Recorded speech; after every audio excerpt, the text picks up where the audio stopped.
What is up, Pacer Nation? Welcome back to another episode here of your go-to Pacers podcast, Setting the Pace. I'm your host, Alex Golden, and I'm joined today by Michael J. Facci to talk about Kevin Pritchard's press conference that he had with the media after practice today for the Summer League team in the afternoon. We're recording this on a Monday, and I will say this, we do have a second part of this episode that's going to be coming out. It's about 45 minutes worth of mailbag questions. We did all of that before the press conference. It was on Sunday night. We recorded that, so if there are any questions that were brought up in that mailbag podcast that maybe are a little bit not timely, I do apologize, but I'm not going to go through and edit everything out. So hopefully you guys enjoy the back and forth there conversation-wise. I think we had some good combo in that one. There were some funny one-liners in there too. So you guys will enjoy that. But here, right now, in this opening segment, we're going to talk about what Kevin Pritchard had to say and give our reactions to it. But before we do that, Facci, I just got to know, how you doing, man? How you feeling? Doing good, doing all right. I think today was like one of those days of mystery where people are like, how come the Turner signing hasn't been made official yet? Like, what's going on there? Could that be a sign and trade? Is he backing out? Like, people started throwing everything against the wall, thinking something might stick. And in the end, we obviously know the trade, not the trade, the signing went through. It became official. There is no mystery. There's no chance that Myles is backing out and coming back. It's been made official. Yeah, I think what's really interesting is we haven't seen Myles post anything yet. Nothing, So nothing at all. Pacers kept it classy, gave him a nice little tribute what are video. they going to do? What are they going to do? I know. Look, Come but on. they did what they do. They played it classy. I think they as they should, and I think that it'll take some time to heal on our end. But we all are waiting for that Miles update. I'm curious to, you know, check the comment button whenever that is out thrown out there and see, do people show love? Do people show hate? Is it a mix of both? Like, I am appreciative of the 10 years, but it's hard to know the full story of what went down. We have KP's side of what went down. I don't think we'll ever fully get Miles' story, but I think there were some interesting things that were said today. Well, tell me what you heard Kevin Pritchard say today at the press conference, and if anybody didn't listen, maybe you can fill them in with what he said about the whole situation. Well, apparently they were negotiating in good faith. That was definitely a term that was used.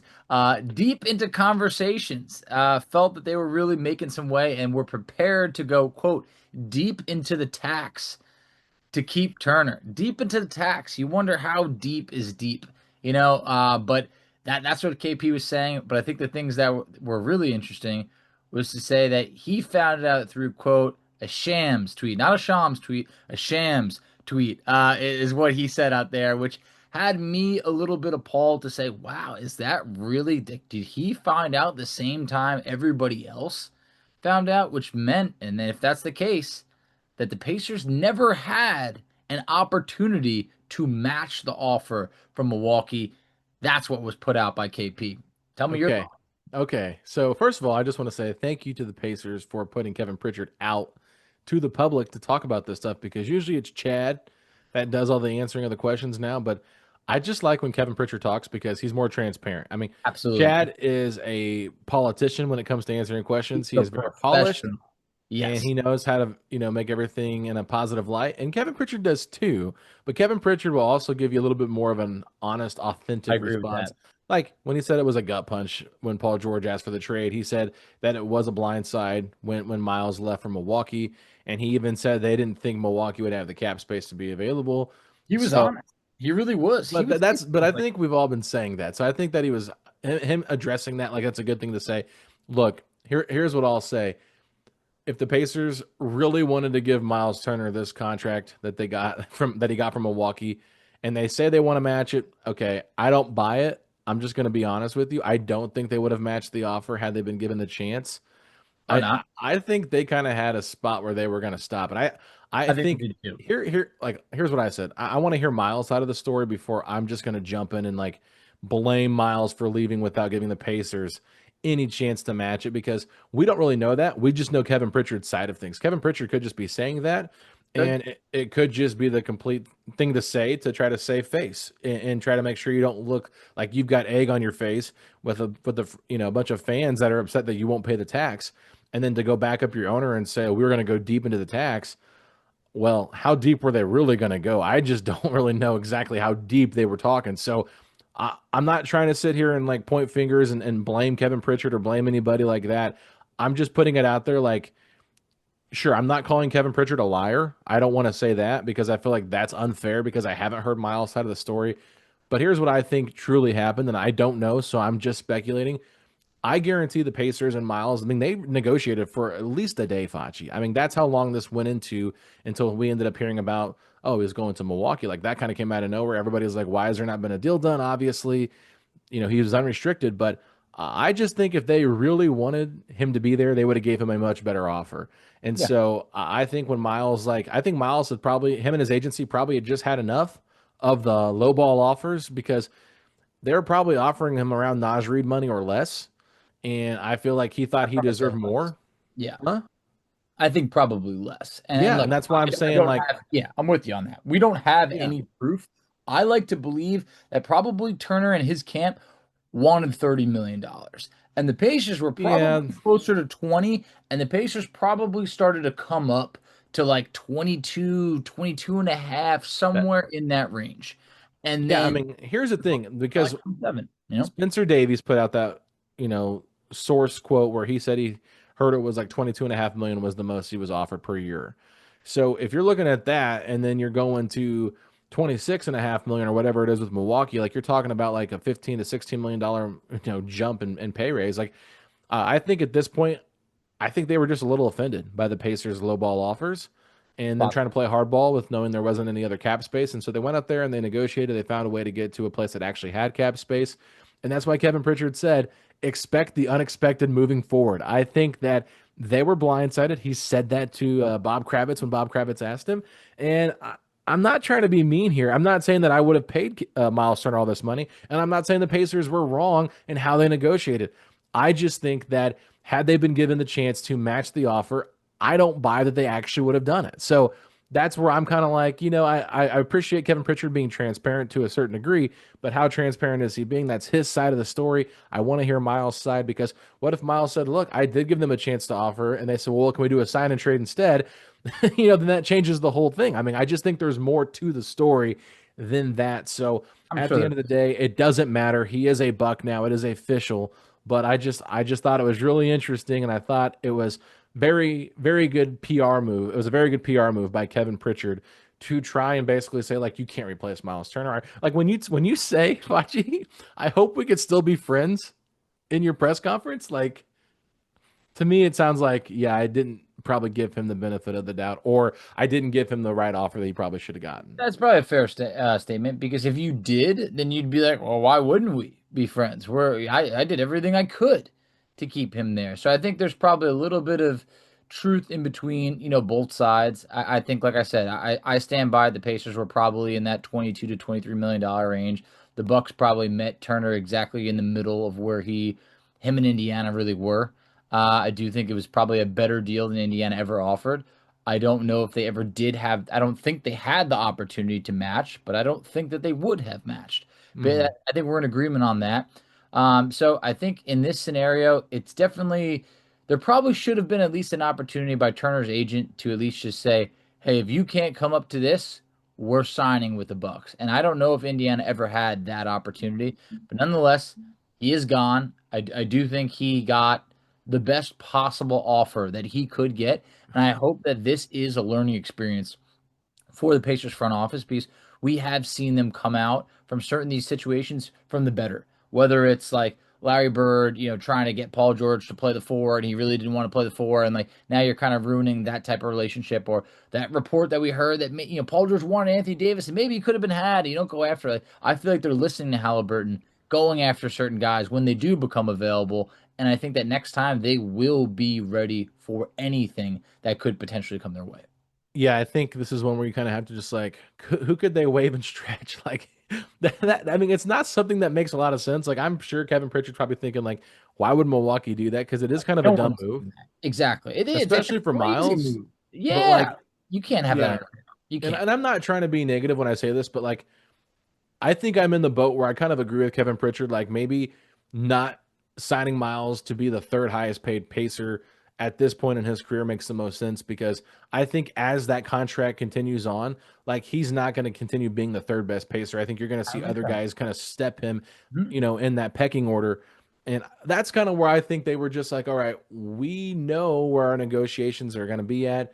And maybe they were blindsided, maybe they were like caught off guard, and maybe they were not given that opportunity. I mean, I just feel like there's more to it, but at the end of the day, I just feel like Myles Turner, at some point, you have to figure out how much is he actually worth. Yeah. And if you're paying him that much and you don't think he's going to get any better or just kind of stay the same, maybe even regress a little bit on that contract, then maybe you're just like, you know what, let's do what we're going to do. And that's what they talked about today, going that center by committee. And I think this is a good way to transition here quickly because he talked about getting Jay Huff and what they like about him. He also talked about how they're going to sign James Wiseman, and they actually did a couple of hours later. So they've already signed James Wiseman, another center. Tony Bradley's on a non-guaranteed contract. And he also talked about how they've been having discussions with Isaiah Jackson without basically saying Isaiah Jackson's name because he was afraid of getting in trouble. So looks like you're going to have some kind of combination of Ijax, James Wiseman, Jay Huff, and Tony Bradley starting in training camp. I don't necessarily know if my Tony Bradley bet that I made with you later in this podcast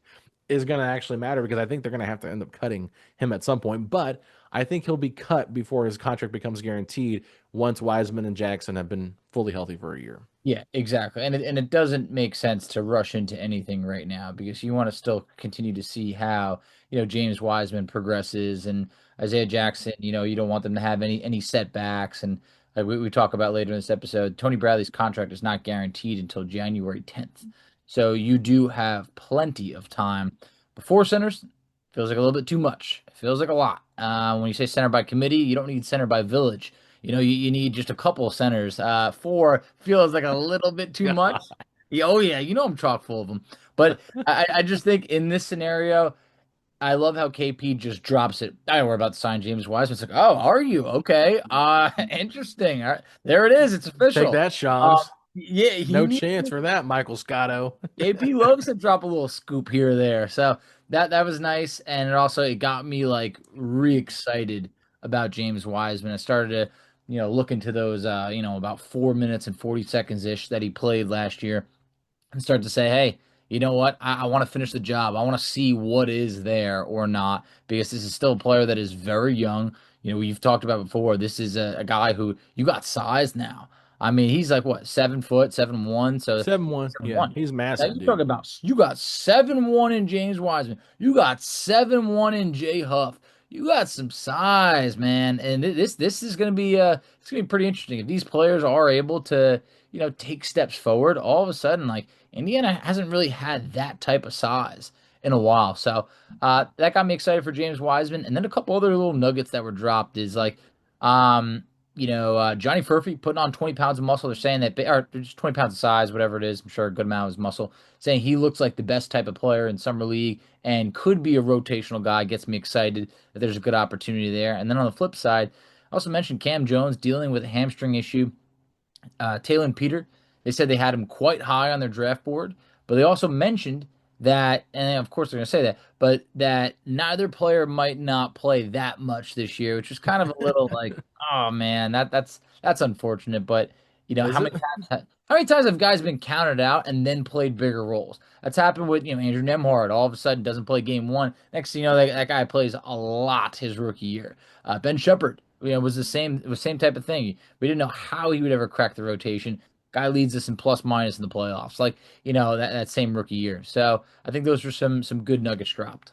Yeah, I like what he said about Cam Jones. Said he reminds him a lot of Drew, Yep. and said that he's one of those guys that could be like a sleeper pick for the Pacers. He said, we kind of like these flyers on our second round picks, and that's where he brought up Johnny Furphy and the production he's had over the last year and just getting ready, the progress he's made. And I think one thing we need to also mention here with James Wiseman, Tony East had the details of the contract.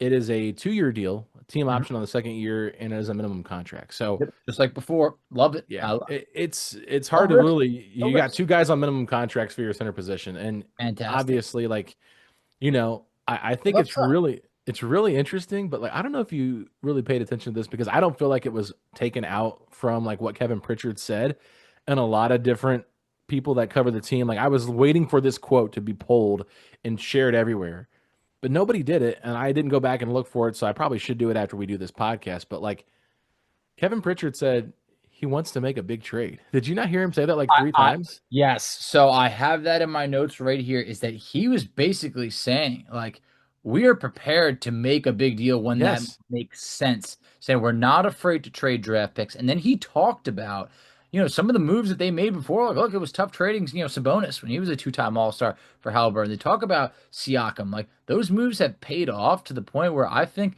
because they've paid off, I don't think Indiana's scared to do it. And Hmm. another thing that's important, what he said is not necessarily for a center.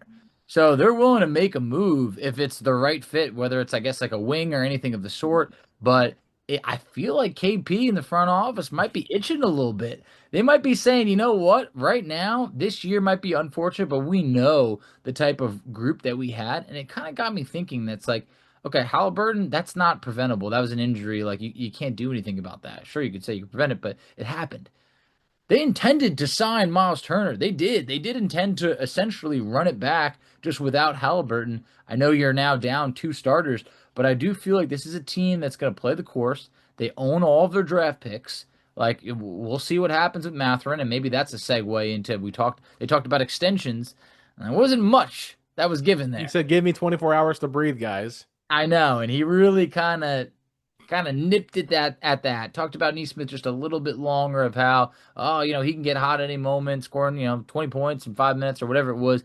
Nothing really about Mathurin. That kind of gives me the feeling that like a Mathurin deal is not really progressing right now or going to happen short term. At the end of the day, hey, what do I know? I'm not involved in those conversations, but I wasn't catching the vibes that this is something that they're really working towards right now. To me, it almost felt like I'm tired of like looking at what's next. Like, guys, it's been so fast since the finals ended. Like, Game Seven It has been a has. whirlwind. You go from Game Seven to Halliburton's injury to Turner leaving in free agency, the draft, everything involved. Like, it's just a lot, man. It's just a lot, and it's happened so quickly. And then you have the Fourth of July holiday on top of all that. So I just think that they're probably a little bit exhausted. He didn't seem tired. He seemed a little bit excited today to talk to the media. I don't know if you got that vibe either, but like to I think me, he was KP was excited. kind of like, you know, count us out. That's what I want you to do. And I love that he said that, because what he did say that I thought was great was like, this is a team that just made this game seven of the NBA finals. Like they've been in some massive games the last 2 years. They know how to win. And this coaching staff does a great job of bringing out the best in this team. And they did a great coaching job last year and what they were able to do to get the Pacers to game seven in the NBA finals. So Haven't lost any yeah, coaching either. what? Bringing back the Yeah, coaching yeah. staff. Like there hasn't been any, sometimes you get, picked apart like this. They're running it back with the coaches, which I love. A couple years ago, it was just no continuity. I guess at this point it's been like 4 or 5 years, but still, I love that they're running it back with the coaches. And I also love some of the insight that they shared about Tyrese Haliburton. Like how he's like, hey, I would do it again. I would absolutely if I can go through this or not. Like, there's no regret. He's been around the team. He mentioned that him and Ty did talk about Turner. He didn't reveal what he said it's a private conversation, but it's good to know they're on the same page. No one's running from anything. There isn't this like front office hasn't been in sync with their star player type of situation. Like the vibes seem good right now, and I think that this is going to be like kind of a feel it out type of year where it's like get the answers on Matherin, get the answers on Jarris Walker. Can Johnny Furphy, elevate himself? Like, okay, you have all your draft picks. Does the right move come about where all of a sudden you're getting Tyrese Haliburton back, which was also mentioned, and not a surprise. Haliburton ain't coming back for nothing next year. He will be out. They're gonna take Ain't all the coming rights. back for nothing. Nothing, nothing. No, don't leave the door open. What if we go on a deep run? It's not happening, and that's the move that I think we should all respect and say that makes perfect sense because to give him an additional 4 or 5, whatever, how many months uninterrupted rehab time could be extremely vital to getting him as close to 100% as possible for the start for not next season but the following. Yeah, you're probably looking at 16-ish months Yeah, that's, until he that's a lot plays of time. again. And he said that if anybody wants to count him out, like this was the most overrated player in the NBA based on his peers. Like if you want to try to count Tyrese Haliburton out, like good Mistake. luck. Be prepared because he's going to come back better than ever. And so I agree. I'm not too worried about it. Tyrese is so young as well, and he just loves the game of basketball. So he's going to do whatever it takes to get back into the gym. But yeah, there's no reason to rush him back. thought everything that Kevin Pritchard said today, for the most part, was really transparent. It was really interesting to hear him say, like, we're going to go center by committee. We got a great coaching staff that knows how to like do things, and he seemed really excited about James Wiseman and what he could bring to the table. He talked about the progress that they've made with Isaiah Jackson, and what he did against the Knicks in the playoffs 2 years ago, and like how he was really impactful in that series. And so I just think they feel a little bit more confident in their group of guys than maybe the Pacers fan base does, because everybody on like social media that I'm seeing is saying like, oh yeah, they might be able to make the play in, but they're probably going to be a team that tanks, and I'm like, they're not going to tank. They're Tanking is just crazy. Yeah, It's really crazy. Like, I'm it's too sorry, drastic. when you go on a run like this, and like for the most part, I understand there's no Haliburton, there's no Turner now, but like the other 85% of the roster, like it's back. It's Hmm. back, and I just feel like those are guys that have tasted winning, and they're going to give it everything they got. And I do think there's going to be some internal improvement. Like you're going to get improvement from Mathurin, you're going to get improvement from Nemhard. I think that Aaron Nesmith could have a career year. Jarris Walker should step up. The centers all have room to grow. Am I saying that we're going to be better? Absolutely not. No. But like, could this team be, I don't know, maybe like a 6 seed potentially? It's definitely possible. Could they be a playing team? Yes, absolutely. I don't think this is going to be this team that all of a sudden is picking, inside the top 10 or anything of that sort. There's a lot of talent here, and knock on wood, it would have to take some unfortunate situations to see it all just unravel and win 30 games or less. So the talent's there, and I feel like we're set up well to be able to say, let's put ourselves in position to succeed when Halliburton's back, but we're not going to just let him count us out this year. Let him. And I see people saying, is this 2017, 2018 vibes? I don't know if we're going to go on a type of run like that because, that team was at least healthy, but you know what? Maybe this team could surprise some people. Maybe they could. No, they could. I mean, we'll see. The Eastern Conference is kind of all over the place, It is. and that's what makes, I think, the Eastern Conference even more interesting. But you're talking about a lot of young guys on this group that could take a step forward. And I think that's Right? what's interesting. It's not like you're putting together a veteran team. You know what I mean? Like a group that's super old. Like this isn't like the post Paul George era team, or like Yeah. when Paul George broke his leg. You're not talking about that version of Hibbert and West and CJ Miles and Stuckey and George They Hill. had Like an that's expiration date, like some stale milk on that team. stale Like you, milk. you just knew it was like, all right, come on, this is definitely David West last year. The Hibbert, time has likely expired. Like it was just that team was just unraveling. Well, I feel like this team, they're already signed. It's not like it's a bunch of guys on expiring contracts that all of a sudden it's like, all right, well, it probably makes sense to ship him out. Probably makes sense to ship him out. There's a lot of guys on like 3 year deals basically at this Yeah. point. So to me, it makes it seem like, hey, like the window's not shut on this unit. And you also have to realize like the coaching staff that Frank Vogel had was good. Like, don't get me wrong, I like that coaching staff and they were fine, but like not the level of Rick Carlisle's coaching staff either. And so many guys that play a certain way that fit this team. So I'm excited, but yeah, I just think overall I don't have too much else to say. I think Pritchard did a really good job of kind of navigating everything and trying to make sure that the Pacers didn't look dumb for how they handled the Turner situation.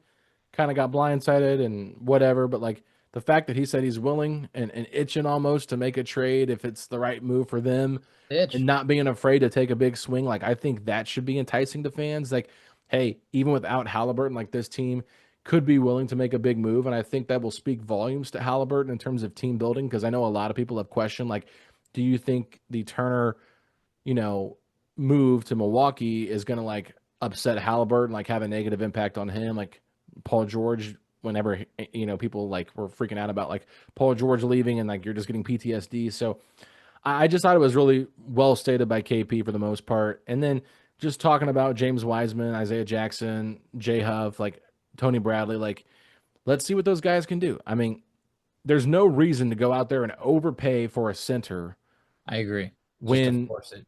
you're just trying to find ways to mask it. And we talk about other stuff. I don't want to bring it up on this episode right now because we probably talk about it later in the mailbag. But there's just different options out there that could be available. So other than that, I don't think I have too much else to add to this. I thought it was good to hear from KP. Always enjoy hearing from him, and good to see so many people there covering this for media day. Basically, a lot of different people were there that aren't normally there for just like your summer league practice stuff. So good to see everybody getting out, the news stations getting out, and things like that. But I found out that Kevin Pritchard would be talking with the media in the middle of our mailbag recording last night and didn't see the email until later. So I was like, oh, come on. So, but that is good that he talked, and I think it was the right thing to do, even though it was probably a little bit of a different setting since they were standing up at practice versus being somewhere where you normally have a press conference.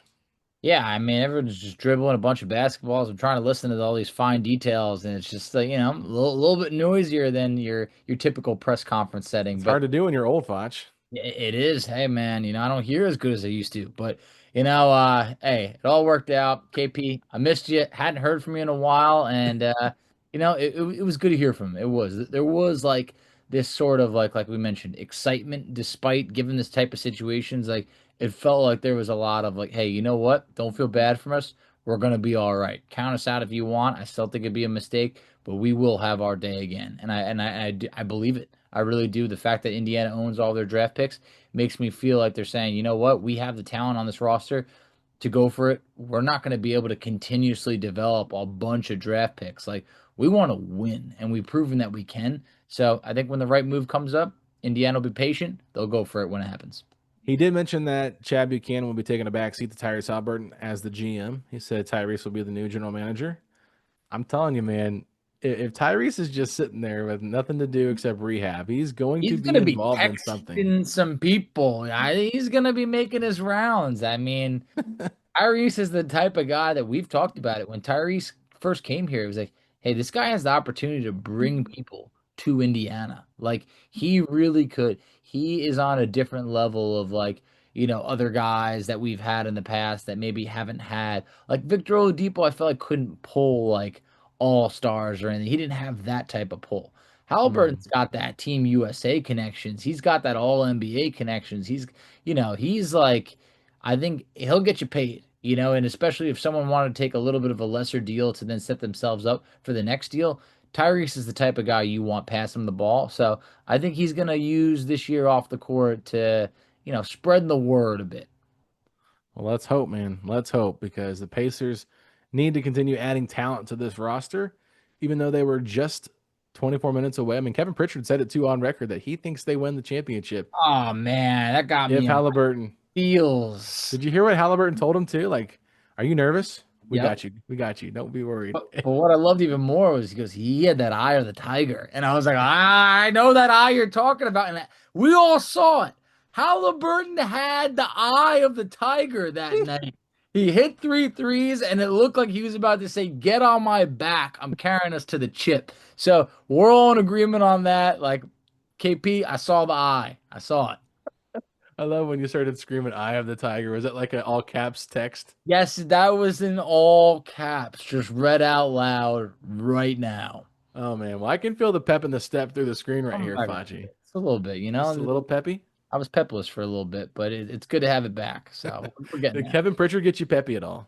It started with Jay Huff, and then KP took the torch, and we're running from there. A little James Wiseman gave me a little bit of a boost. Like we're getting there. We need to Yeah.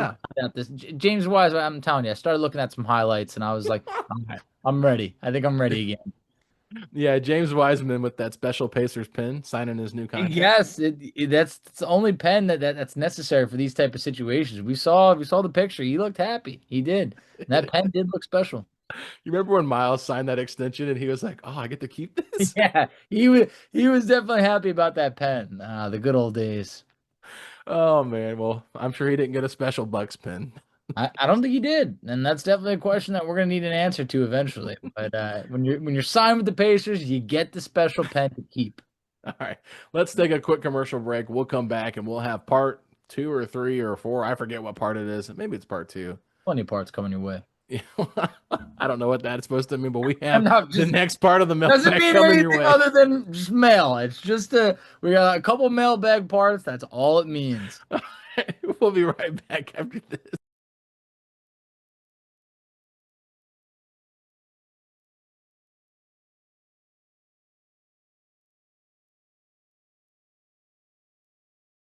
Pacer Nation, what is going on? Happy Tuesday to you. Hope y'all are having a great start to your week. We are here to continue answering questions from the Mailbag Podcast. We started it last week before the 4th of July, but did not continue. And then obviously there was some Pacers news with Jay Huff, so we decided to push the mailbag back just a day. But we're here, Facci, to talk about and answer our great listeners' questions from the mailbag part 2. Are you excited for this or what? Oh, we got some good mail. I appreciate you guys sending this in. I hope you didn't pay too much for the stamps, but I We're am getting it, excited. man. You're doing so good. I am excited to be reading some mail today. So, question number one coming from Big P83. Big P, hope you're doing well. Look, he said, do the Pacers trade Obi and TJ to make room so the younger guys get their minutes? What's up with Mathurin? Does he get re-signed now or traded? I assume the front office learned their lesson from Myles leaving that they can't mess around. I'll check out Fanspell later to see who's still available for Indy to get. All right, Big P83. You've been in my mentions left and right all weekend long, all week long, and I appreciate your fandom. I will say this for your first question about Obi and TJ. There is no way I see the Pacers moving on from either of them right now, especially when you're looking at the Pacers' big depth. You can make the case that Obi Toppin is the second best big on the Pacers roster right now, even with the Jay Huff addition, and even if you bring back Isaiah Jackson.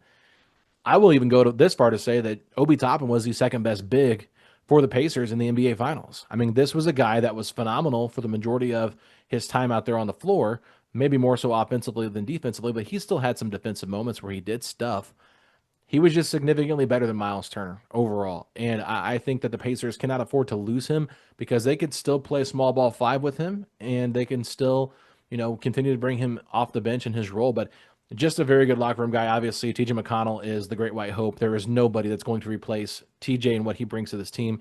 Already down Haliburton. You don't want to get rid of a point guard. So, no, don't see that. But the Mathurin question is very interesting because I've talked about this before. I could see them trading him at the deadline if he's playing incredibly well and his stock is incredibly high and they don't want to go into paying him $25-30 million a year. And who knows what he's going to be demanding on the open market. But we've already also seen how restricted free agency has been limited with what's going on across the league in terms of cap space. But we were well aware of this a couple of weeks ago, or a couple of days ago. We talked about the Washington Wizards and how much cap space they're going to have with all the big contracts they have coming off their books. They could throw the bag at Ben Mathurin, and the Pacers could lose him for absolutely nothing, even though he is a restricted free agent. Or they make the Pacers match a crazy offer they don't really want to sign him to. So I would not be surprised if they do flirt around Facci with the idea of trading him at the deadline. But at the same time, if he can elevate his game to another level and prove that he's better than Aaron Nesmith and take over that 3 spot, like that still is to me in the realm of possibilities. I don't want to sell myself on that because I don't feel like Carlisle and Mathurin are going to fully mesh and be like the perfect duo, like coach and player, where Mathurin earns that respect over a guy like Nesmith just because Nesmith plays so hard. But I mean, there's definitely talent there. You just when you look at what happened to Myles and you lost it for nothing, you still have his bird rights with restricted free agency, so you can do a lot of different things. But I just don't think you want to make this ugly with Mathurin. And if you can find a deal that makes you better, I don't think it's the end of the world to at least explore that and see what you have out there. Yeah, I'm with you. Look, I don't think that Indiana looks to trade Obi and TJ to get the young guys minutes right now. I think that does Obi finish his contract in Indiana? That's a whole nother story for something that could be decided, 1 to 2 years down the line or anything of that sort. So it's 3 years remaining on that contract. For TJ McConnell, they need him more now than maybe ever before. So I feel like McConnell is like going to be very vital to this team this year. If Indiana's hovering around 500 and there's some sort of deal that makes sense, that's like a big type of deal that would need to involve like an Obi Toppin contract. Hey, anything could happen. But I think as it relates to Mathurin, I feel like this is a huge opportunity where I don't think that he's going to sign an extension early. I think he knows the opportunity in front of him. Like the ball is going to be in your hands more. You're going to have an opportunity to flourish, get your value up. And I feel like Mathurin's the type of guy that's always going to bet on himself. However, I also do think that Indiana will know if they cannot get a deal done. Like you mentioned before, Big P 83, with the situation with Myles Turner, they're going to know that if they are unable to come to any sort of agreement, they're so far away in numbers, then yeah, the trade deadline is definitely an opportunity to at least take some calls, hear some teams out, but they would have to get ahead of this rather than potentially lose him for nothing. Myles Turner leaving is something that I think that no one really expected, and historically, Indiana had done a great job, whether it was trading Paul George and getting Oladipo and Sabonis back, trading Oladipo when you knew he wouldn't sign, and all of a sudden, you look at how that worked out, and it really set Indiana up. So they've always done a good job getting ahead of these type of scenarios. I trust they would do the same if it looks like they are unable to come to any sort of agreement with Mathurin that makes sense for both parties. I was just thinking about this as you were talking. It does feel like the Pacers were kind of playing with fire a little bit too much when it came to all the Myles Turner transactions they didn't do, right? And I think eventually they got burned because They Turner left did. them for nothing. He left them at And the that got a little altar. too close to the fire. I mean, I, Yeah. I think that in the end, Turner very much knows it's a business. Look, there's probably more times than we know where Turner was probably almost traded or looped into type of conversations that in the end, when he had to do what's best for him, I think he knew, hey, look, this hurts. This sucks, but this is a business. And he made the move for himself. And I think he knows that even if, look, he's going to get traded again in the future, which very well could happen, he's got that 15% trade kicker in there to kind of cushion that blow a little bit. So he did what's Yeah. best for him, knowing that it is a business. Yeah, I think if the Pacers would have offered the exact same contract that the Bucks offered to Myles Turner, he would He have been here. signs. He would have been here. I think they could have even offered less. It could have been 4 years, 100 million, and no 15% trade kicker. I think he signs. I do. Hmm. I Hmm. don't think it was I don't know necessarily. if I agree with you. You think it was like hardcore going to I be think he was going to go wherever he got the most money, like gave them a chance to to match the offer. And they were like, well, we'll give you this. He's like, no, I'm good. I I don't don't know. think he would have come back for less. I 7 don't million. think, Yeah, but 7 million less over 4 years is but like he's been there for 10 years, bro. Like, you got to realize, like, loyalty has to come into play at some point when you're talking about, like, what kind of offer the Pacers should have been giving him as well. Like, I don't obviously know the details of what they yeah, offered yeah, him. I know a ballpark of the details. That's about it. I'm yeah. just saying, like, for me, like, if you're a player that's been with the franchise for 10 years and they have drug your name through the mud for about 6 of those 10 years and trade rumors and things like that, the fact that you can't even match what your division rival wants to pay him, But I here's the think thing. Did do you think Turner even gave them an I think he opportunity? did. I don't think I, they wanted I, I to would pay I would him. hope so. I don't know. I haven't heard anything about it, but I would be curious if there was at least the conversation to say, here's what the offer is. Can you match? If you can't, I'm signing it. If you Yeah. can, I'm going back to I Indiana. I'd be I curious. think Turner is loyal. I think Turner wanted to Was end his career in Indiana. I believe that. I think he was hurt by the Pacers' lowball offers. I definitely believe that too. And I think that when he got this contract and he had a chance to go there, and the Pacers probably hesitated to like get back with his agent and say, you know what, we'll match the deal. I think they just moved on. I know it sounds crazy, like it is a business, but like I'm not saying that Myles Turner is the next coming of Jesus Christ or anything like that at the center position, but like the fact that the Pacers were just like, we're not going to pay this amount, like it's fine. Like I mean, I'm not mad about it. I'm I'm just not. saying like here's how I personally feel. I feel like Myles Turner would have came back if they offered the exact same contract offer, and I I think think it's that a he gave no-brainer. them that opportunity. I just think the Pacers said no.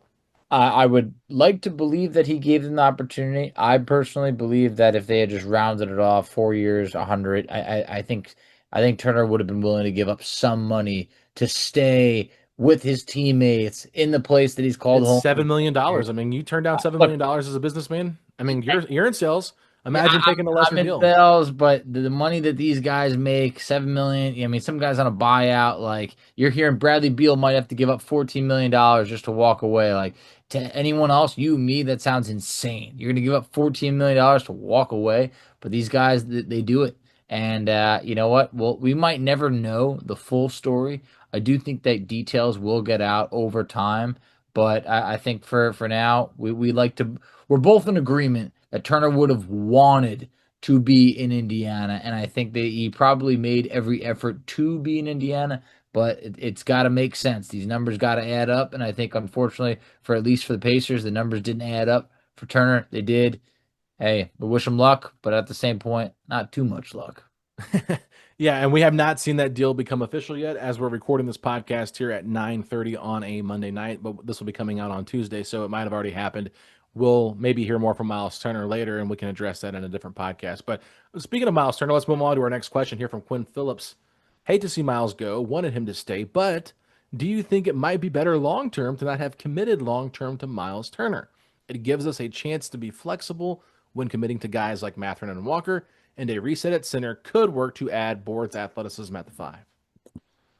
Long term, I think it makes more sense that we didn't commit to Turner. And I know that might be sound like a recency bias type of thing or this. Like I just look at this, I've said it time and time again. We would have been paying Turner for what he did rather than what he will do. This man was with us for 10 years.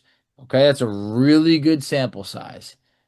Wasn't an all-star, likely will never be an all-star. Well, I know we said for a while there was the what it felt like a lifetime ago. Turner for Defensive Player of the Year. I remember that was like a couple years. People were, It's like yeah, 5 years ago. let's go. He got robbed. He never made an all defensive team. It never happened, and it might not happen. So I think that when you're talking about the money that would have been committed to Turner, you would have seen, like, I'm not a dominoes player, but I know how people play it. You would have seen little by little that the dominoes would have been falling. And it would have been, all right, hey, you know what? They signed Turner, which means you probably got to trade Mathurin. Or you know what? Hey, you probably got to ship an Obi Toppin out of town, or you probably got to ship. Maybe you can't give Aaron Nesmith that next extension that he's eligible for. So He's eligible this year, by the way. no, he is. I don't know if the Pacers. I don't know when they're going to jump on it. They should.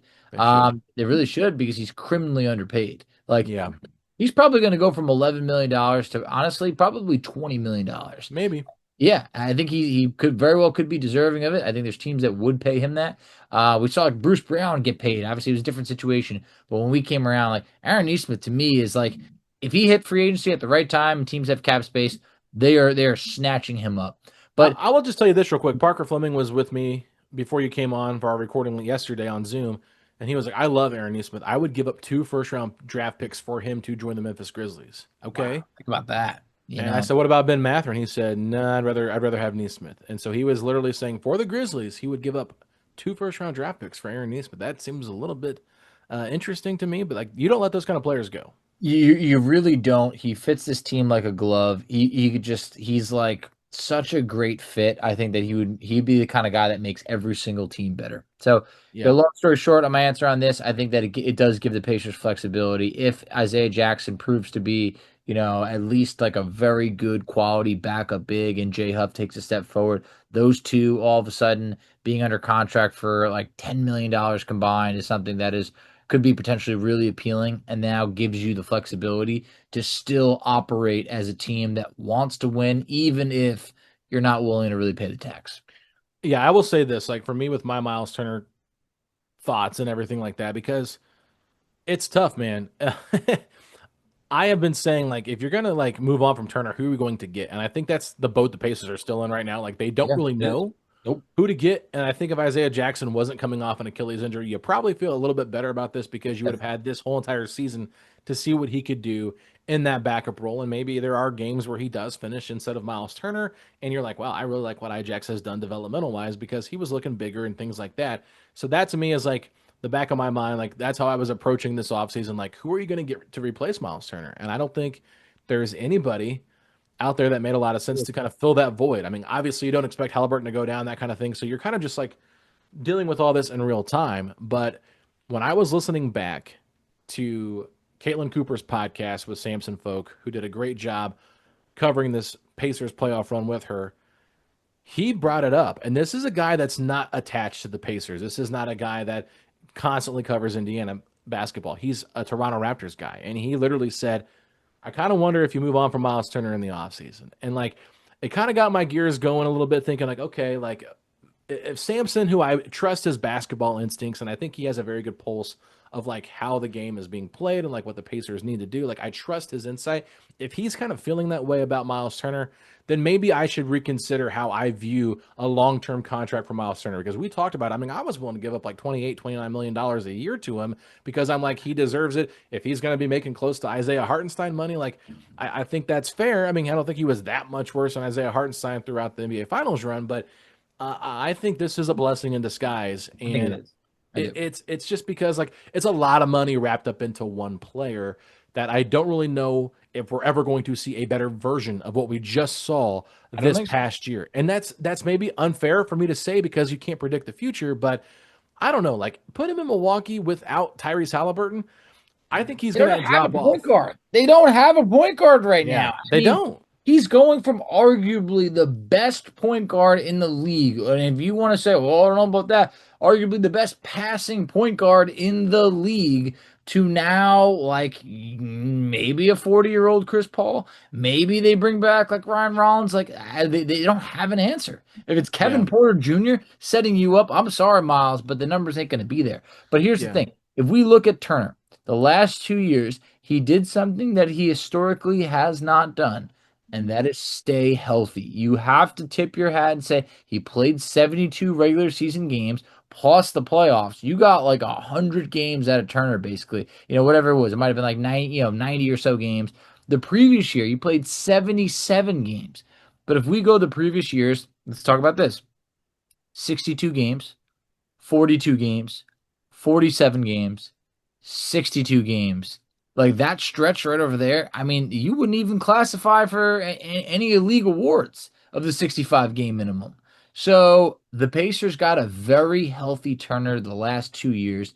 Even seeing that his numbers were declining, and I felt like this is probably the time where Turner, 29 years old, hey, probably got another good couple years left, but like I don't know if the stats are going to follow. I don't think he's going to become a better rebounder. I don't think he's going to become a guy that's pushing 20 points per game or anything of that sort. I think he's a good 3-point shooter. He's a good shot blocker. He's a great human being. He's someone that's going to, give you everything he's got. But I also feel like if you're in a little bit of a budget constraint, I think that this would have been the contract that you say we might have been a little bit blinded by our loyalty and love of one of our own, compared to looking at the bigger picture of how does this team continuously get better. The business side of things is hard, Foch. It really is, and it's like I think the like emotional connection to Myles Turner, like obviously it's there. I think Kevin Pritchard in the front office, they loved him. I don't think they Totally. disliked Myles Turner, but They really I like won't be. If we were to ask them off the record, what did you think of Myles Turner's finals, performance? I think they would say they were underwhelmed, and there's nothing wrong with Yeah. that if you're going to be a fair evaluator of talent. It was underwhelming. He was not good, and there's nothing wrong with saying that. But I do think it's a blessing in disguise. I don't know exactly how you're going to fill the void of Turner anytime soon because you just never know who's going to become available and that Yeah. kind of thing. But like I'm keeping my eyes, and I've said it before, and I'm not trying to like get people excited for any reason other than just I think that there could be potential here. The Miami Heat are going nowhere. And even if they get Jonathan Kuminga, I just don't like the direction that team is heading. And I don't think it makes a whole lot of sense to like just buy into the Bam Adebayo contract and just continue to keep paying him and like still flirting around like 8 or 9 seed. Like that to me is like where this team is heading. And I know Spoelstra's a great coach and things like that, but Stuck in the mud. I think with Khalil Ware and maybe getting some draft capital and things like that, they could really shift their team and make it more interesting. And that's why I would just like, if I'm the Pacers, I would just really keep a close eye on Bam Adebayo.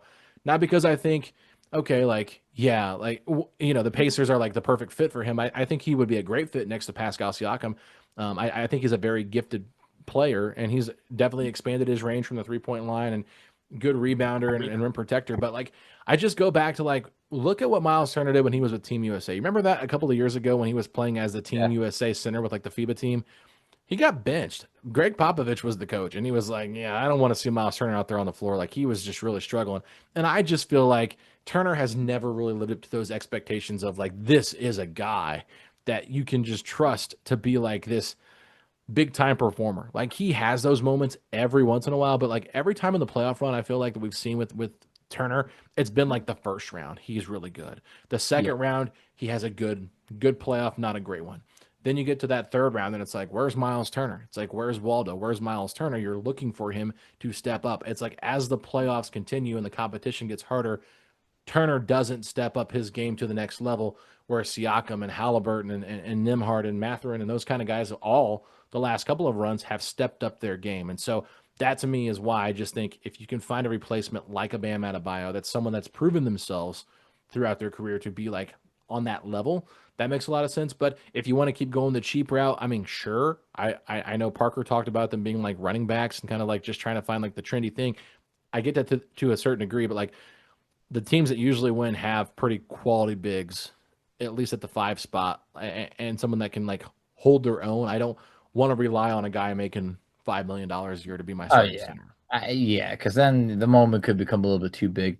I think it would have to be someone like a Bam Adebayo because A, I think he means a lot to Miami, so you'd have to trade a lot.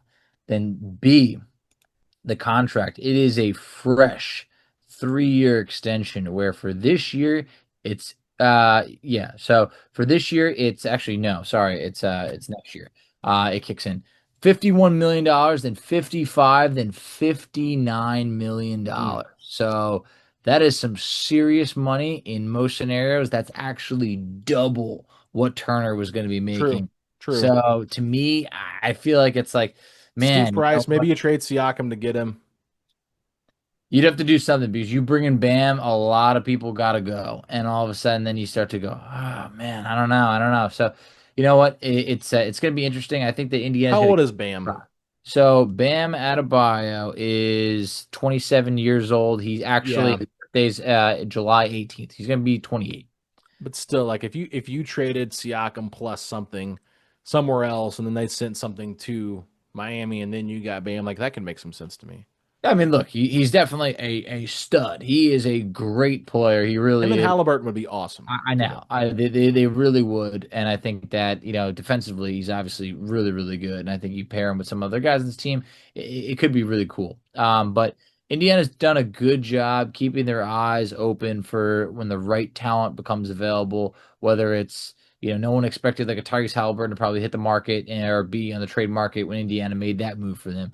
Sabonis looked like he wasn't really much. He blossoms into an all-star. Victor Oladipo becomes an all-star. There's plenty of guys where they've traded low and they've worked out. I think for Bam, you might be trading too high, where all of a sudden it becomes, man, now what? So Hmm. maybe Walker Kessler is that guy eventually, where you could still be trading lower, where he's younger and the contract won't be starting at $50 million or anything. But I think we've definitely given this question quite some time. You ready to go to the next question? Yeah, you're up. Number three. Ask me the All right. question. Dalton Chubb, as loyal as they get. Dalton, we appreciate you. You've been sending questions for years. Said, I'm having PG trauma. Do you guys think this affects Halliburton's relationship with the front office? I think Halliburton is just beside himself, Facci. He is over there crying. He's not showing up to the arena. He's said, I'm not coming to practice. No, obviously. Come on, guys. Built Come on. different. He is not Paul George. He is not a guy that wears his emotions on his shoulders. Like, I'm just telling you, like, you got Tyrese Halliburton in a boot at summer league You practice can't keep him heckling away. Isaac Jacob, you know, and Yep. then he's at fever games in the suite watching games. This guy is a basketball junkie. He Lives and breathes understands it. the business, and look, he trusts the front office, and I guarantee that they've had conversations about Myles going to Milwaukee. And I'll be honest with you, I bet Tyrese Halliburton's not very happy with Myles Turner for going to Milwaukee. Yeah. So I'm not too worried about this, Dalton. You don't have to worry about Tyrese being a snake like Paul George because look, Paul George is always looking for the next best thing, and the next best thing for him might be a podcast studio. It very well might. I mean, there's going to be a time where Philly's going to find a way and they're going to trade Paul George. I don't know where he's going to end up, but it's like I think it's just it was different with him. It was different with Oladipo in terms of just like Oladipo didn't feel supported during the injury time. Whatever it was, things changed after that injury. We're not seeing any cryptic stuff from Halliburton. Like we're not seeing some like weird emojis out there like, uh-oh, what is this supposed to mean? Now we got to decipher it. Like I believe that he was very much kept in the loop, just like you mentioned. He's been very active around this team in the offseason. He could easily be spending this time from home, and we wouldn't even, we would be wondering questions. He's as supportive of this group as it gets, and I think that this guy is just totally built differently. I also think that Indiana's probably learned from any sort of mistakes that they've made in the past to say, hey, you got a star player. Keep him happy. Keep him in the loop. Do what you got to do to make sure that he's informed. Don't blindside anybody. This is also a Pacers team. Let's call it like it is. They traded Buddy Hield. Buddy Hield was Tyrese's buddy. If you want to say, just a play on words. That was his main. Boo, Yeah, boo.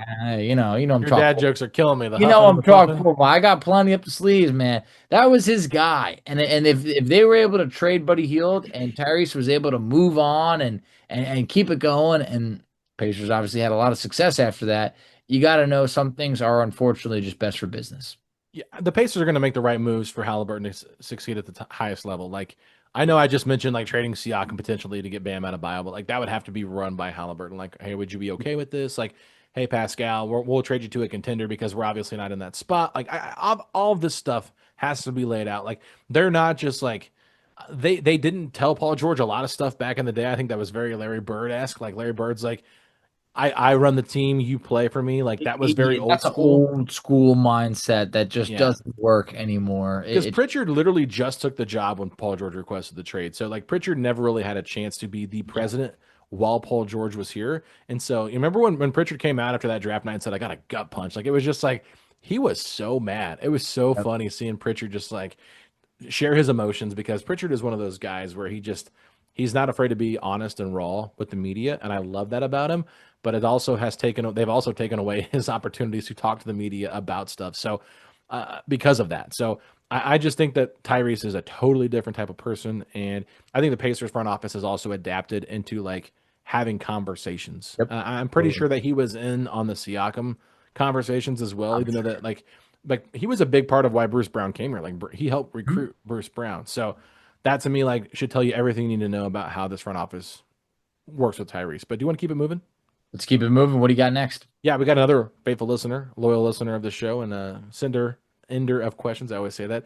Josh Lovell, he wants to know with the extra space under the tax and flexibility that we now have, would you prefer us to get a veteran center or a veteran ball handler, or to use the season to give young centers and ball handlers a chance to grow and learn, kind of like Andrew Nembhard, Cam Jones, Quentin Jackson, bring back James Wiseman, Isaiah Jackson. So, how do you feel about this, Foch? So I think since this question had been sent in, Indiana did make a smaller financial move in trading for Jay Huff. Can we just say one thing real quick? Because I totally forgot to bring this up on our J Huff conversation. They did use the trade exception that they got in trading James Wiseman to Toronto to bring in J Huff into the roster instead of having to use any of the MLE. Yeah. No, that's great. I didn't know if the trade exception was going to be able to cover the full amount, but I It guess it does would. because it fits into the 2.3 million for his first year. Great. Perfect. So, I mean, just textbook Indiana right there, front office, just making everything work. Like, I mean, Those just guys are unbelievable with the they really savviness, are, with the and they cap they stuff. Ted really Wu, are. baby. Shout out Ted Ted Wu. Wu is just Woo! exactly so underrated. That guy can crunch some numbers. So I love it. I think it's great. But yeah, they still do have their full non-tax mid level. They have their biannual at $5.1 million. I don't think they're going to use either of them. They're still solidly below the tax right now. So I think that I just wouldn't expect them to say, oh well, you know what, we're 17, $18 million below the tax. We're going to use that money to be right up against it. No, they're not like teams like the New York Knicks that stop like 100 grand below like the second apron or anything of that sort. I do think that they need another veteran ball handler. I do think that you don't Yeah. want to just kind of run in with Nemhard and McConnell and then have, I don't know, like Quentin Jackson or someone else be the other one. You'd like to bring in one other minimum point guard player. A couple names that I want to bring up is like Markel Fultz is probably a minimum guy. He's still young enough. Like I feel like that kind of fits what we've talked about before with Indiana. Like this is the former number one overall pick. This reminds me of like buying low on a James Wiseman type of thing and seeing if anything is there. The other names, like we've discussed Kyle Lowry before. I don't know if he's willing to take like a minimum deal or anything of that sort. Maybe there might not be a big enough role. There's other players out here that I'm not saying are fits, but there are actually good point guards out there. There is What about about DeLon Wright? DeLon Wright is someone that played some decent minutes for the Knicks against the Pacers. Like minimum guy, definitely. Like he ain't making a dollar more than minimum. I love DeLon Wright because I love what Joe House said about him on the Bill Simmons podcast. It was like one of the funniest jokes I've ever heard. He said he gets his hands on more balls than the Kardashians. Jeez, wow, yeah. Hey, I mean those Kardashians, yeah, they are familiar with ball players. We'll put it that way, and a couple other balls. But anyway, there's definitely some good talent out there. But like for Indiana, you're looking at a minimum veteran ball handler, and Oh I think that man, there's still guys out there to get. I don't know how to navigate from this one, Facci. I'm a little all Yeah, over no, the that was place. one where I was like, all right, hey, how do I change? You're the one How do, that just dove right into like how do I responding. reroute? But give you just a little something, something. Joe House, man, that's one of the funniest dudes on the Bill Simmons podcast. One of his longtime friends. I just thought it was a great one-liner. It made me laugh so hard when I heard it. But yeah, I mean, he's a very good defensive point guard. I think that was the whole point of that. Yeah. But anyway, moving forward, like yeah, I think they definitely need to add a veteran point guard. or a ball handler, a guard. Just you can have those guys on two-way deals, like a Quentin Jackson, like a Ray J. Dennis, and like if you need another one, like you have that as an emergency thing, but like not something I want to rely on right now too heavily. We'll see. Obviously, I think Cam Jones is going to be on the standard roster. Yep. So that does give you like a third string shooting guard, in my opinion. But like, I don't know how much I want to play a rookie that was drafted 38th Not ready overall, yet. those Nah. minutes, especially if I think the Pacers are trying to compete. So that to me is where I'm at. And then like, of course, with your bigs, like you got to determine if you really want Tony Bradley or not, or would you prefer to go like Isaiah Jackson, James Wiseman? And I'm not really sure, but I'm curious how long Tony Bradley's contract is non-guaranteed. Like when does it become officially like fully guaranteed? Because if they could wait until like December and it's still a non-guaranteed contract, could they cut him and then bring in James Wiseman once he's fully recovered from that Achilles injury? That to me could make some sense as well, Fully especially if guaranteed. Bradley. Yep. Works out. Fully guaranteed January 10th, 2026. So they Yeah, do have that flexibility. I think they'll probably kind of like toy with it and then see if there's somebody else that comes out there before that. So He just ain't thinking as we're talking, Yeah, he ain't finishing the season with Indiana. There's going to become some you want options to make that a are going to bet? come. Sure. $5, $5. There it not is. finishing the season. All right. Hands out there. Yep. I'll say that Tony Bradley does finish the season as an Indiana Okay, Pacer. all right. And you know what? Hey, look, I ain't rooting against the man, but we know that names do become available, just like Thomas Bryant did. Also, like there could easily be a situation where maybe James Wiseman needs a little bit more time, Yeah. to kind of get healthier, and they monitor that situation. So we'll see what happens. Either way, it's a good position for Indiana to be in. It made total sense to pick up that option because what it is an option. That is nonetheless an options give you some flexibility. I So feel terrible about my bet that I just made because I'm even worried about Tony Bradley being on the roster to start the season. yeah, that's what I'm saying, man. The odds are definitely in my It's favor. $5. I'll I buy know. you Hey, something. look, can Tony Bradley make it to January 10th?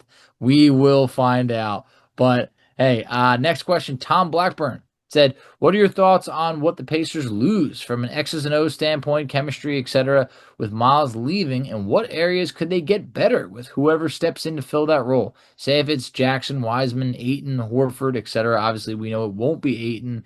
Horford's still out there, but it doesn't seem likely at this time." I mean, definitely X's and O's standpoint wise and chemistry wise. Like Pascal Siakam and Myles Turner played together in the front court the entirety of that time. So like they definitely got a understanding of how each other like to play, like where they're at floor spacing wise, what spots they like the ball in. I thought there was some nice times when you'd see Turner make a nice entry pass to Siakam in the paint. Didn't happen too often because that really wasn't Turner's role, but like at times he would know when to like position himself, where to be at, that kind of thing. So you're going to miss that, and obviously just like an X's and O standpoint, like Myles is very good defensively Yep. and knows where to be at in the right spot. So like, yeah, you might bring in a guy like Jay Huff that can block some shots and can be a lob threat, but like how good is he at guarding pick and rolls? And I think that's where he's going to really not be at the same level as a guy like Myles Turner. But you might be able to like say, Isaiah Jackson healthy could probably do as well guarding and pick and roll, and he might even be more switchable than Myles Turner was and wanted to worry about doing too much drop and recover and that kind of thing. So I think you're definitely taking a step backwards, X's and O's wise and chemistry wise, without Turner on the court. But I think also like the main reason why you're going to be that way is because you don't have Tyrese Haliburton. I think if Tyrese Haliburton were on the court, it would be a lot easier to mask the holes that you're going to face with the chemistry issues and with the X's and O's because Tyrese is just so smart. But you also have to remember, like Rick Carlisle is the head coach of this Pacers team, and so he's going to find ways to get guys into the right spot to figure each other out. And so it's going to be trial and error. It's going to be a work in process, but a work in progress. I just don't think it's going to be like that drastic, but you definitely are taking a step back. Of course, you're taking a step back. And to your point, which was good, is like the big step that you're really taking back though is not having Halliburton out there because yeah, like you said, I'm convinced. Hey, if you had Halliburton out there, but Turner's gone, like Isaiah Jackson's gonna have a career year. J Huff's gonna have a career year. Like guys would step up and be able to have more pulled out of them than any other point guard could pull out. But from Turner, you're talking about chemistry. You're talking about 10 years on this team, playing with these teammates. Like the starting lineup for Indiana essentially hasn't really changed much. At least when players are healthy, this is what it's been. For Turner, you're talking about a guy who has the most blocks in the league over the last 10 years. Then you're also talking about a guy that it's like I mentioned before. I've been digging up stats. I can't find it, but like Turner almost became at least the only player last year, maybe ever, to be blocking 2 shots and shooting 40% from three. He shot 39.6%. So he was, almost accomplishing those stats. That's a really rare balance to find in terms of a rim protector and 3-point shooter. Skill set it's hard to come by. I think Indiana's going to try and figure out some things, but like what you could gain, maybe there's a situation where Siakam or Obi Toppin are able to play a little bit more small ball five. Maybe this team can continue to get out and run. Maybe they could be a little bit more dynamic, offensively. Maybe if those guys are playing a little bit more small ball five, maybe that does create a few more minutes for Jarris Walker to be able to, show what he can do. So overall, of course you're taking a step back, short term. It's all about what does Indiana eventually do to fill the loss of Turner, and that may take a year or more to really figure out. Yeah, it's not going to be easy, but I think over time you'll be able to figure it out. I mean, I think Ijax and Siakam probably have some chemistry just because they have played a little bit together. A It's little not bit. a large sample size, but there was times. I mean, I think if you go back and look, maybe against the Boston Celtics this year, where like they had some moments together. When Siakam had like 27 points, I think Ijax was out there for a handful of those moments out Yeah. there as the five. So it's not like they haven't played. So like at least you have that under your belt. But yeah, we'll see what happens. I don't think it's going to be the end of the world. I just think that without Halliburton, like that's where you're going to see the drop off the most from that. But let's keep it moving here, Fachi, with our last question. This is another incredible listener of the show and someone that we love for mailbag questions. It is our good friend DJ Davis at DJ Davis Law. If you're not following him, you got to follow him. You're missing out, Pacer Nation. But he said the Pacers like to play fast. So who is the best to play the five to keep that pace? Ijax can, but he's coming off an Achilles. So can Obi Toppin play the five like Draymond Green has for the Golden State Warriors? I think he can. Look, Draymond's obviously a much more gifted passer than Obi Toppin is. Like Draymond is almost like like a secondary point guard out there, but he could also play bigger than his size. Obi has shown at times that he can play that small ball five. We remember Obi against, the Knicks, in game one where he pulled like 10 rebounds down, was playing, Turner became kind of unplayable, late in that game. Isaiah Jackson, I'm too weary or hesitant right now to be able to just say, hey, this guy can give you 25 to 30 minutes a night playing fast. I just don't think he's ready for that. I have no idea how many minutes he'll be playing this year. Maybe what if it's 22 a game or something of the sort? I really don't know. It all depends on how healthy he is. But I feel like short term, Obi Toppin likes to get out there and run in transition. I think Siakam can also do that, but I think there's a scenario that maybe this could unlock a lot more potential for Obi Toppin. Maybe he can't consistently thrive on a nightly basis playing small ball five, but I think there's going to be some really good moments. Let me ask you this question because I think this is really fascinating. If the Pacers bring back Isaiah Jackson, but he's not ready to go at the beginning of the season, who is more likely to start at center? Jay Huff or Obi Toppin? It's a really good question. It's a really good question because Indiana could maybe want to go with chemistry and be like, all right, hey, you know what? What if we put Obi Toppin in there and like that's getting maybe like the max of like their starting five. Then it could be well, this could weaken the bench a little bit. Maybe you do play Jay Huff 15 minutes, 15 to 20 minutes or so, and kind of swap Obi in. What would you prefer in that scenario? It's tough. I feel like Carlisle would lean more towards Jay Huff because he likes size, Yeah, I think there's that. You get the size, but it's also like you're not shaking everything up. Like you're still for keeping sure. the team balanced. You might close with Toppin. I don't know if you'll start Yeah, with Toppin. yeah. I think I think that you're more makes more likely to sense to close. me. Yeah. But like you could even like play Obi as the small ball five off the bench and play Jarris at the four, Furphy at the three, Shepard at the two, McConnell at the one. I mean, that to me can make more sense than like, hey, let's just give Tony Bradley these minutes because to me, it's like I'm not trying to be mean to Tony Bradley, but like if this is your third string center and Isaiah Jackson's not ready to go, let me just see what Jarris can do. Let me see what Johnny Furphy can do. I'm more invested in like what those guys can bring in the 3-4 spot than seeing what Bradley looks like next to Obi Toppin. And I feel like if you're playing with that group, like that could be a very fast group that could play up and down the court. And I think Jay Huff kind of fits into what they want to do in terms of playing fast as well. So like that to me, like that's a pretty good 9-man rotation of like playing fast where I don't think Bradley really fits that mold. So they might have to find another big other than Bradley to make a little bit more sense of how they want to play. I think Bradley provides you kind of like just a little bit more of a a zig to your zag, if that makes sense. Because like too often, like if you're everybody plays the same way, like you want to have somebody that can be different. If you play against someone that's different, like if you're going up against Houston, right? Like this is a team that's massive. They got Capella, they got Steven Adams, they got Bodies. Shingun. That is where you need a Tony Bradley like to go out there and bang with Totally. those guys. But that is where I'm kind of like looking at like in terms of like the normal guys you're going to be playing. This is where like Jarris and Furphy to me should be getting more opportunities than Tony Bradley in your backup rotation. So if you feel more comfortable playing J Huff at the five with, Furphy and Jarris at the four and the three, then maybe you do that. But I don't know. I just think that Obi Toppin to me is the second best big on the Pacers, even when Isaiah Jackson comes back healthy because of the sample size we've seen over the last couple of years. Defensively, we've seen him at moments, block shots. And I think even Tyrese joked about it. Like, I think it was game six, maybe against the Knicks, when we saw Obi actually have a really good defensive game Oh yeah, he was against New good. York. Like Yeah, it was great. he's capable of doing that more often. So I kind of wonder if Carlisle is going to like talk with him and say, "Hey, look, we need you to play more five this year. You're going to step up." Maybe he can do that. I think it's a really good point by DJ though. Like obviously he's not Draymond level defensively, but like that's why Draymond can do that. But I do think that like if you want to go smaller, Toppin's athletic enough, you could get away with it. Yeah, couple things. One, I think Obi, if he's like really told specifically that's his role, I think he can thrive in it, and that could be something that really kind of truly, creates something for him where Obi could potentially have a career year. I really do think that there's that possibility on that. So I think when he does better when he has more specific, like we need you to rebound. I feel like we see him come out there and put up rebounds or defend, whatever's kind of asked of him. I think he excels in.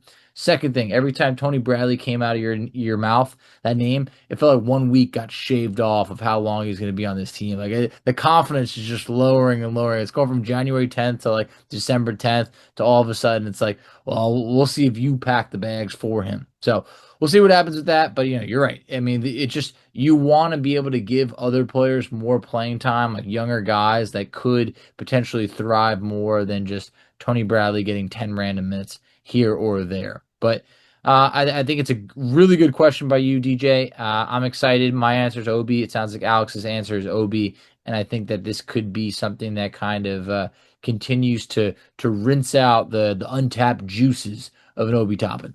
My answer is J Huff. My answer is not Obi Toppin. I think Well, Rick Carlisle will play J Huff at the starting center over Obi Toppin to start the year out with if Isaiah is not healthy. okay, Just so yeah. you So know. I guess when you're talking about more of like if it's like who's the best to play the five, no, I meant who's the best to play like more of like a small ball type of Okay. like not a non-traditional type of center. Like, I want to go with a traditional J Huff, 7 foot one, 7 foot five wingspan. That's a lot of size compared to Obi at 6 foot 9.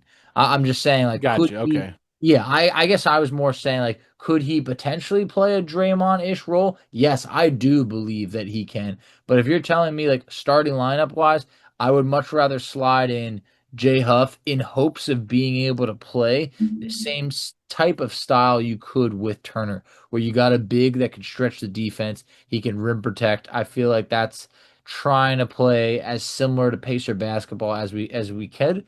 And we already talked about this. Jay Huff's a lob threat as well. He can flush lobs. He could slam in transition. I think this is someone that isn't just kind of like he's just tall and kind of like you're not gonna get much. Like he's got more bounce than your typical 7 foot 1 player. Love it, Facci. I think it's a good point that you brought up. And yeah, I mean, I'm excited to see what J Huff can do. I'm not gonna lie. I think it's interesting. Don't So lie. Don't yeah. give it to him Um, straight. yeah, I will. I'll give it to you straight. We're gonna be huffing and puffing, baby. Huffing and puffing, man. I Any just other huff? Any other huff puns that we got here? they're gonna come. That's what's up for the listeners. Send in your best, huff puns. I feel like Huff Daddy, is that fair, or should we not be saying Huff Daddy at this I don't point? know. I don't know. We might. I mean, look, it depends what kind of production he's given us. I mean, Puff Daddy. We don't know if we want to be Puff Daddy. yeah, yeah. Look, not a good name to be, not a good time to be rhyming with Puff Daddy, or anything like that, given what's in the news. But at the same point, you know what, J Huff, let the nicknames flow with your play. I think that let our minds get carried away on what this guy could become. Because for right now, it's been a quiet off season. This is all we got, so we might as well just kind of dive into the deep end. So I just went into Chat GPT quickly and said puns for J Huff, just for fun here. We'll do them quickly. Huff and puff and blow the lead down. Big bad Huff.